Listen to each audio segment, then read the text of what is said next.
Welcome! In this video, we're going to explain how to play Booze Barons. We're not going to cover the setup for the game. For that, you can refer to the rules. We're already going in our game, and I'm going to explain exactly how the game works. In this game, you are a bootlegger during Prohibition, and you secretly make a kind of booze that is unique to you. You are trying to get as many coins or points as possible. Whatever team has the most coins or points at the end of the game will win. To win and to collect more coins, you can get points one of two ways, either by making deliveries and collecting a delivery card from a location, or by snitching on a rival and ratting them out to the cops. We're going to play through a sample round, and you'll see exactly how the game works. So at the start of the round, every player simultaneously looks through their movement cards and chooses where they want to go, one of the 6 locations of the game. When you're ready, you're going to place that movement card face down in front of you, and you can pick up the movement card from the previous round. Now we all reveal our chosen location and move our pawn to that spot.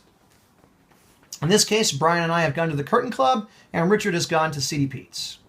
Next, each player in turn gets to take one of 3 possible actions or pass. The actions are listed on your player card of what your possible actions are. Brian has the Booze Baron card, or the Booze Baron marker, meaning that he will go first in this round. So Brian is going to choose one of those actions. He's going to make a delivery. So Brian collects a card and places it face up in front of him. This card must match his booze type. You can only get cards that match your secret booze type. So this is telling the table that Brian is one of those 5 boozes. I don't know if booze is a word. So Brian is one of those 5 booze types. Boozeye. Boozeye. Next, it's my turn. I'm going to choose to tail Brian. You can tail another player at your same location. When you tail a player, you pick up all of their previous delivery cards and get to look at them. So looking at Brian's delivery cards, I'm not sure what his secret booze type is. Brian's been very clever and has managed to make 3 different booze types line up on his cards. So I'm not going to try to guess what his booze type is. Instead, after tailing him, I'm going to steal. I can take any one of his delivery cards that matches my booze type. So I'm going to take one. This signals to Richard that I am one of these 5 booze types. With that information, Richard knows what his booze type is and is able to deduce what Brian's secret booze type is.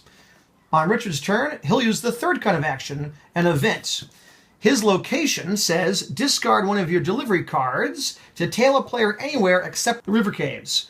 So Richard chooses to discard a delivery, it goes back in the deck. He gets to look at Brian's previous delivery cards by tailing him, and then he can either snitch or steal. He's going to snitch. What is Brian? He is the Hotsy-Totsy port. If Richard is incorrect, nothing happens. If he's correct, Brian is revealed, and Richard will take Brian's movement card, and that's now 2 points for Richard's team at the end of the game, and Brian's team has effectively lost 2 points. Plus, Richard is the first player to successfully snitch during this game, meaning he gets the snitch bonus of an extra point, an extra coin. In a game with 3 or more players, there'll be 1 snitch bonus. In a game of 7 or more players, there'll be 2 possible snitch bonuses. One last note, do not snitch on your own team. They're on your team. If at the end of the game it's revealed that you snitched and revealed someone on your own team, these coins will go negative and deduct from your team's score. That's the end of the round. So now we're going to perform end of round actions. Any delivery cards that we acquired during the round are going to be flipped face down, so that information is now hidden from the table. We're going to add X new delivery cards to the table, where X is half the number of players round up. So in a 3-player game, we're going to add 2 new cards. The delivery cards say on them with their icon and name where they should be placed. 1 more card is going here to the Curtain Club, and 1 more card is going to the docks. The Booze Baron passes clockwise. I'll get the first action in the next round. We all look through our movement cards, choose 1 place to move, and pick up the previous card. The game will end when one of 2 things happens. Either the deck runs out, there are no more delivery cards. At the end of that round, the game is over and we total up our coins to see which team has won. Or, if there's only one player who has not yet been exposed or revealed, the game will end at the end of that round. So at any time during the game, there's only one hidden player remaining. That's going to be the final round in the game. One last note for scoring. The game always has 3 teams. So in a game where there are 5 players, there'll be 2 teams of 2 and a person who's on a team by themselves. The solo team person will get to double their score at the end of the game. So the solo will double, and the other 2 will simply add their scores together to compare. In a game where there's a 3-player team facing a 2-player game, let's say in a 7 or 8-player game, you throw out the middle score from the 3-player team. So you keep the high score and the low score and add them together from the players on that team, and the middle score is thrown out to compare to the 2-player teams.